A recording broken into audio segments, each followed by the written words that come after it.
माननीय अध्यक्ष जी, मैं आपको बताना चाहूँगा कि रेलवे पैसेंजर्स के ऊपर एक बहुत बड़ी सब्सिडी देता है। रेलवे का खर्चा पैसेंजर्स को ट्रैवल कराने में, 1 किलोमीटर ट्रैवल कराने में ₹1.38 का खर्चा होता है। ₹1.38 का खर्चा होता है। इसके अगेंस्ट रेलवे टिकट जो लेती है वो मात्र 73 पैसे का होता है, मात्र 73 पैसे का, यानी टोटल 53% ही रेवेन्यू लेती है, 47% डिस्काउंट होता है। और इस टोटल डिस्काउंट का जो प्रमाण, जो वैल्यू है, क्वांटिटी है, वो है 60,000 करोड़ रुपए। 60,000 करोड़ रुपए की सब्सिडी रेलवे अपने पैसेंजर्स के ट्रैवल पे देती है और ये बेसिकली एक सोशल ऑब्लिगेशन की तरह से रेलवे लेती है और ये बहुत ही बड़ा एक महत्वपूर्ण ऑब्लिगेशन होता है। रेलवे ने 2020 के बाद में पैसेंजर फेयर्स नहीं बढ़ाए हैं और 2020 से कांस्टेंट है।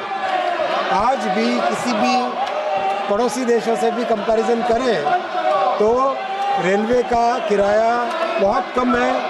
मैं अगर यूरोप के देशों से कंपैरिजन नहीं कर रहा अभी, उसमें तो 20 गुना, 15 गुना, 10 गुना है, लेकिन केवल अगर हमारे पड़ोस के देशों के साथ कंपैरिजन करें तो भी एक 350 किलोमीटर की जो ट्रैवल होती है, भारत में जहां 121 रुपये है, पाकिस्तान में 436 रुपये, बांग्लादेश में 323 रुपये और श्रीलंका में 413 रुपये।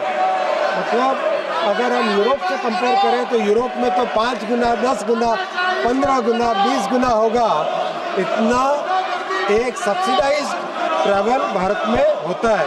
माननीय अध्यक्ष महोदय, मैं सबसे पहले माननीय प्रधानमंत्री जी को धन्यवाद देना चाहूँगा कि रेलवे के प्रति उनका इतना इमोशनल कनेक्ट है। उन्होंने रेलवे को विशेष ध्यान देकर रेलवे के लिए एक हिस्टोरिक बजट पेश किया। 2,52,000 करोड़ रुपए का रेलवे के लिए एक GBS देना अपने आप में एक बहुत बड़ी ऐतिहासिक चीज़ है और इसके लिए मैं माननीय प्रधानमंत्री जी को धन्यवाद देना चाहूँगा।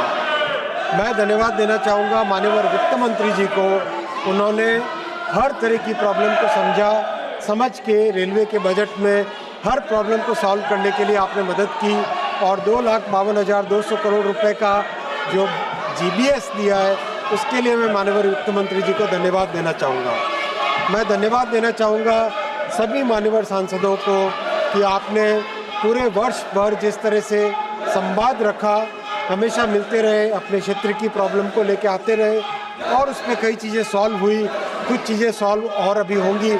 ऐसा संवाद एक इस डेमोक्रेसी का सबसे बड़ा, यही एक बड़ा मूल है कि एक अच्छा संवाद होता रहे और एक से दूसरे के साथ बातचीत करके हम इस देश को आगे बढ़ाते रहें। मैं माननीय अध्यक्ष जी, सबसे पहले रेलवे के फाइनेंशियल्स पे आऊँगा क्योंकि ये बजट के सत्र का विषय है। माननीय अध्यक्ष महोदय, कोविड में रेलवे को काफ़ी डिफ़िकल्टी हुई थी।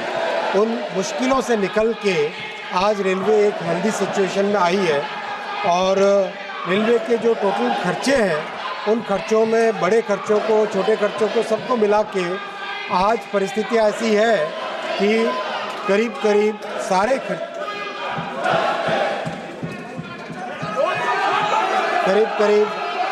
Nothing will go on record except rail मंत्री speech.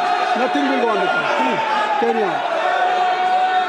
करीब सारे खर्चे रेलवे आज अपने ही इनकम से मीट कर पा रहा है।